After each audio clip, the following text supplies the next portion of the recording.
வணக்கம். IT Jagan capital zone investors traders அப்படின்னு 2 குரூப்பாக பிரிஞ்சுண்டு இன்வெஸ்ட்மெண்ட்ஸ் தான் பெஸ்ட்டு, ட்ரேடிங் தான் பெஸ்ட்டுன்னு பேசியிருப்பீங்க. ஆனால் உங்களுக்கு தெரியுமா, ட்ரேடிங்னு ஒன்று உருவாக்குனதே இன்வெஸ்ட்மெண்ட்ஸுக்காக தான். ஏன்னா இன்வெஸ்ட்மெண்ட்ஸ் ஹெட்ஜிங் பண்ணுறதுக்காக தான் ட்ரேடிங் உருவாக்குனாங்க. ஸோ இந்த ஹெட்ஜிங்கை யூஸ் பண்ணி தான் என்ன பண்ணாங்கன்னா உங்களுக்கு என்ன பண்ணாங்கன்னா ஸ்பெக்குலேஷன் பண்ண ஆரம்பிச்சிட்டாங்க.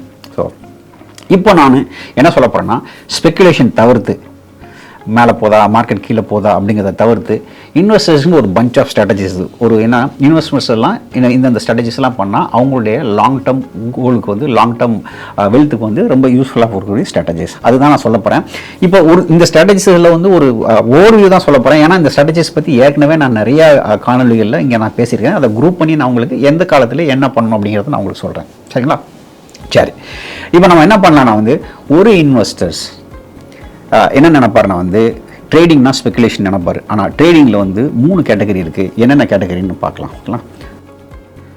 ஆர்பிட்ராஜ், ரெண்டாவது ஹெட்ஜிங், மூணாவது பார்த்தீங்கன்னா ஸ்பெகுலேஷன்.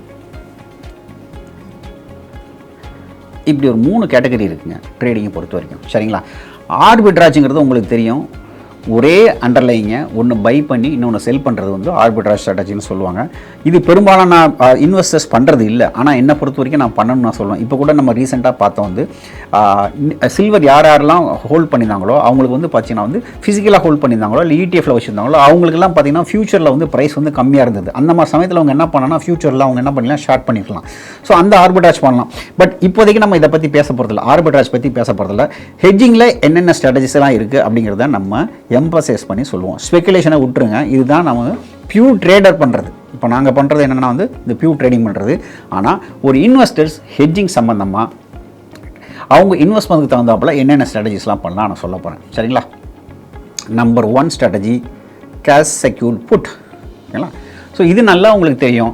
ஒரு ஸ்டாக்ஸ் நேரடியாக போய் வாங்காமல் அது வேல்யூ பையாக இருக்கிறது கீழே வர்ற வரைக்கும் நம்ம என்ன பண்ணுறதுனா வெயிட் பண்ணி வாங்குறது.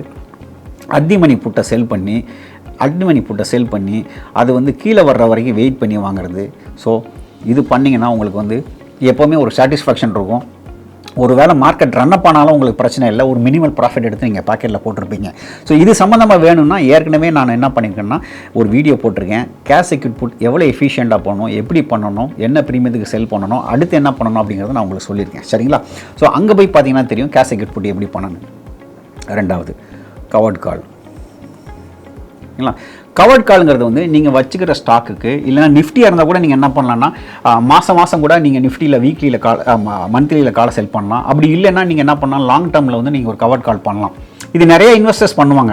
சிஎஸ்பி கூட சில பேர் பண்ண மாட்டாங்க. ஆனால் கவர்ட் கால் பண்ணுறவங்க நிறைய பேர் இருப்பாங்க. நிறைய பேர் கேட்டிருப்பீங்க கவர்ட் கால் பண்ணுறதை பற்றி, காதில் அடிக்கடி கேள்விப்பட்டிருப்பீங்க. ஆனால் முக்கியமாக ஞாபகத்துக்குங்க, கவர்ட் கால் நீங்கள் பண்ணுறது சிஎஸ்பி பண்ணாமல் பண்ணக்கூடாது. சிஎஸ்பி பண்ணால் தான் உங்களுக்கு கவர்ட் காலுக்கு ஒரு மதிப்பே.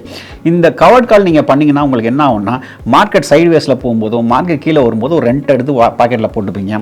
இதுக்கு என்ன பண்ணுவீங்கன்னா செல் ஓடிஎம் கால். ஸோ இது சம்மந்தமாகவும் நான் உங்களுக்கு ஒரு வீடியோ போட்டிருக்கேன். ஸோ சிஎஸ்பிங்கிறது பார்த்தீங்கன்னா வேல்யூ பையிங்காக உள்ள ஒரு இது. வேல்யூ கீழே வந்தால் தான் நீங்கள் வாங்குவீங்க. சரிங்களா? கவர்ட் காலுங்கிறது என்னென்னா ரெண்டல் இன்கம் உங்கள் பாக்கெட்டில் போட்டுகிட்டே இருப்பீங்க. அந்த ஸ்ட்ராட்டஜி. சரிங்களா? ஸோ இந்த வீல் ஸ்ட்ராட்டஜிஸ்னு ஒன்று நான் உங்களுக்கு சொல்லியிருக்கேன். ஸோ இந்த வீல் ஸ்ட்ராட்டஜிஸ்ங்கிறது என்னென்னா இந்த சிஎஸ்பி அண்ட் சிசி ரெண்டையும் சேர்த்து மிக்ஸ் பண்ணி நீங்கள் வீல் மாதிரி பண்ணணும். வீல் ஸ்ட்ராட்டஜின்னு ஒரு தனியாக வீடியோ போட்டிருக்கேன். சிஎஸ்பி மூலமாக ஒரு ஸ்டாக்கில் இன்வெஸ்ட் பண்ணுவீங்க. சிஎஸ்பி வெளியில் போன உடனே ஸ்டாக் வச்சுருக்கோம். ஸ்டாக் என்ன பண்ணுவீங்கன்னா, ஸ்டாக் வந்துருச்சுன்னா கவர்ட் கால் பண்ணுவீங்க. கவர்ட் கால் சக்ஸஸாக இருந்தால் பாக்கெட்டில் போட்டே இருப்பீங்க. கவர்ட் கால் ஃபெயிலியர் ஆனால் என்ன பண்ணுவேன், அண்டர்லைன் கொடுத்துட்டு மறுபடியும் சிஎஸ்பிக்கு போவீங்க. இந்த வீல் ஸ்ட்ராட்டஜிங்கிறது யூஎஸ் அண்ட் யூகேலாம் பார்த்தீங்கன்னா ரொம்ப பாப்புலர். யூரோப்பியன் கண்ட்ரீஸ் அண்ட் மேலை நாடுகளில் ரொம்ப பாப்புலர். பெரிய பெரிய இன்வெஸ்டர்ஸ் என்ன பண்ணுவாங்கன்னா மார்க்கெட் அப்படியே சைட்வேஸ்லேயே இருக்கும்போது சிஎஸ்பியும் கவர்ட் காலையும் சரி கேஷ் செக்யூர்ட் புட்லேயும் சரி பெரிய பணம் பண்ணுவாங்க.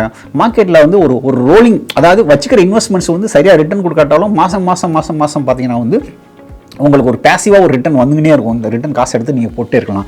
இதுதான் வீல் ஸ்ட்ராட்டஜி. 4th ஸ்ட்ராட்டஜி என்னென்னு பார்த்தீங்கன்னா ப்ரொடெக்டட் புட். இது பார்த்தீங்கன்னா இன்சூரன்ஸ். ஸோ சிஎஸ்பி நான் என்னென்னு சொன்னேன் உங்களுக்கு பார்த்தீங்கன்னா வேல்யூ பையிங்காக நீங்கள் என்ன பண்ணுறீங்கன்னா வெயிட் பண்ணுறீங்க. சிசினா கிட்டத்தட்ட ரெண்டல், வீல்னா நீங்கள் சிஎஸ்பியும் சிசியும் மாற்றி மாற்றி பண்ணிடுறீங்க. இந்த ப்ரொடெக்டட் ஸ்ட்ராட்டஜியில் என்ன பண்ணிக்கிறீங்கன்னா வந்து உங்களுக்கு லாங் டேர்மில் இது வந்து என்ன பண்ணணும்னா இயர்லி ஆப்ஷனில் போய் நல்ல ஒரு வருஷம் டைம் கொடுத்து விக்ஸ் கம்மியாக இருக்கும்போது காலத்தில் போயிட்டு நீங்கள் என்ன பண்ணுறீங்கன்னா உங்களுடைய நெட்வொர்த் எவ்வளோ இருக்கோ அதுக்கு ஈக்குவலான கான்ட்ராக்ட் வேலையில் போய் நிஃப்டியில் போய் என்ன பண்ணுறீங்க புட்டு பை பண்ணுறீங்க. இது சம்மந்தமாக ஒரு வீடியோ போட்டிருக்கேன். இந்த தொகுப்பில் நான் என்ன சொல்லியிருக்கேன்னா 4 ஸ்ட்ராட்டஜி எங்கெங்கே எப்பப்போ பண்ணணும். இந்த 4 ஸ்ட்ராட்டஜி ரொம்ப முக்கியமான ஸ்ட்ராட்டஜிங்க யாரை பொறுத்த வரைக்கும், இன்வெஸ்டர்ஸை பொறுத்த வரைக்கும். ஸோ இந்த ப்ரொடெக்டட் புட் என்ன பண்ணணும்னா மார்க்கெட் திடீர்னு கீழே விழுந்தாலோ 50% கீழே போனாலோ 40% கீழே போனாலோ ஏன் 10% கீழே போனால் கூட உங்களுக்கு ஒரு ப்ரொடெக்ஷன் கொடுத்து அதுலேருந்து பார்த்தீங்கன்னா உங்கள் லாஸை வந்து ப்ரொடெக்ட் பண்ணி உங்களுக்கு கையில் கொடுத்துரும். இதில் ஒரே ஒரு ரிஸ்க்னா மார்க்கெட் மேலே போச்சுன்னா அந்த இன்சூரன்ஸ் வேஸ்ட் ஆகும். இன்சூரன்ஸை பொறுத்தவரை அதானே உங்களுக்கு வந்து மார்க்கெட் வந்து நீங்கள் நல்லா இருந்தால் அந்த இன்சூரன்ஸ் பணம் வந்து நீங்கள் உண்மையிலே நன்றி சொல்லணும். ஏன்னா நீங்கள் நல்லா இருக்கிறது தான் முக்கியம். மோசமாக போகும்போது உங்களுக்கு ஒரு காம்பன்சேஷன் மாதிரி இது என்ன பண்ணணும்னா எவ்வளோ லாஸோ அதை உங்களுக்கு கையில் கொடுத்துரும்.